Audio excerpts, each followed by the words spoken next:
அழகென்ன என் தொழில் என்ன ஏன் என்னோடு உன் காதல் உண்டாச்சு சிறு தண்ணீராய் நான் தவழ்ந்தேனே இதில் எப்போது மின்சாரம் உண்டாச்சு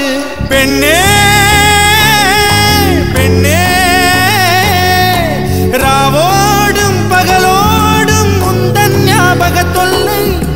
ரயில் பாதை பூவோடு வண்டுகள் தூங்குவதில்லை இது சரியா தவறா என்பதை சொல்ல சாஸ்திரத்தில் இடமில்லை எத்தனையோ பேருக்கு லோ ஃபெயிலியர் ஆகிக்கலாம் ஆனால் திமிர்த்தனம் முன்கோபத்தினால லோ ஃபெயிலியர் ஆச்சுன்னா அதில் முதல் ஆள் நானாக தான் இருப்பேன் இப்போ எல்லாத்தையும் உணர்ந்து என்னை மாற்றிக்கிட்டு திருப்பி என் காதலை தேடி போகிறேன் ஆனால் அந்த காதல் என்னை திருப்பி அடிக்குது